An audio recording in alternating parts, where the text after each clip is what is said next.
benefits on triggering GDP growth and also employment in other sectors which are directly linked to this business.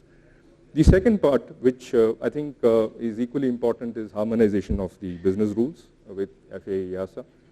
There are still many kinks that need to be ironed out. Again, I don't think this requires a lot of effort. It's about a few people sitting together and understanding where those kinks are and finding a resolution to that quickly. And I have already explained the background to some of the critical and open issues in that particular segment.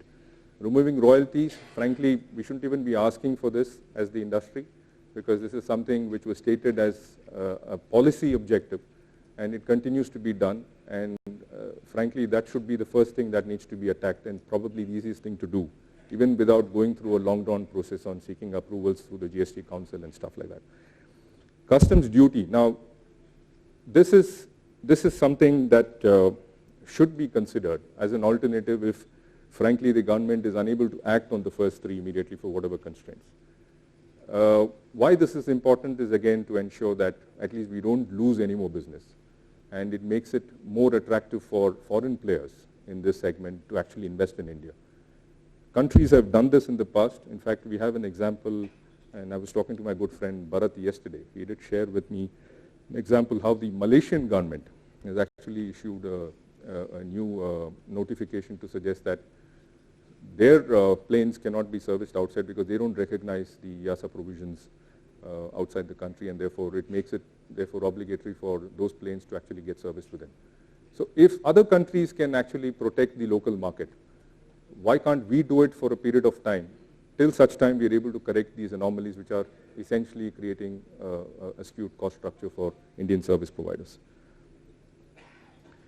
So what are the benefits of making those key interventions on GST, on harmonization of rules, removal of royalties, and possibly also considering a customs duty on imported services? One is, of course, it can create a significant number of jobs. Even if you were to take the top line of 1.5 billion today and assume that it grows at just about 10% per annum, the fact that by just removing GST and removing the royalties, you will now make Indian industry a lot more competitive in this segment, will mean that all the jobs that you at least lost in the last 2 or 3 years will essentially come back, because there is business in India. These guys would love to come back to where they cut their teeth and had their experience in servicing these planes, and you immediately reverse that trend. So that's the immediate benefit that you can realize. Become a net exporter, and this could happen as early as 3 to 5 years if you actually introduce these changes in this budget. What does that mean? We are losing precious foreign exchange. And if you're bringing that market back to India, we're making it more attractive for foreign alliance partners to invest with their Indian partners and grow this business in India, given the market. Eventually, you will end up being a net exporter. And as Bharat mentioned towards the end of his speech, the fear today is that if you do nothing, which is the safest thing to do, maintain status quo, you will end up being, I think, on the other side, where you will actually be a net importer of services, or a full importer of services in that sense. I've spoken about foreign exchange, which is a direct outcome of what some of these interventions can help achieve. Investment. Many of you are aware about ST Aeros and HAECO's growing interest in overseas assets, even Turkish Technic for that matter. Singapore ST Aero itself has created 3 new facilities in the US across the country.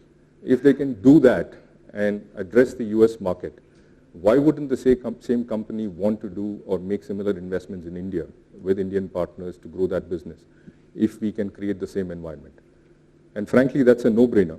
And while I speak, I should also share with you that we have ourselves been approached by a couple of players from the industry who are keen to invest in this business, Indian promoters with deep pockets and an interest in this sector.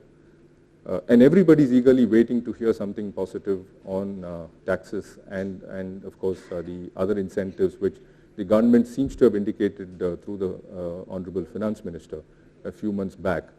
And just with the sentiment shared on trying to take a positive look view on the MRO sector, by the government has actually triggered so much interest. So you can imagine the huge difference it would make when some of these policies are actually announced, and hopefully during the budget session, on how it will prop up this sector. I'll just close by quoting a very famous line by one of the most popular and successful race drivers, Mario Andretti. He said that if everything seems under control, which is what all of us believe in most of the time, you're just not going fast enough. So I think it's time that the government recognizes that we've had enough discussions on the subject of these three key elements of reform in this sector, and what it really needs is action now.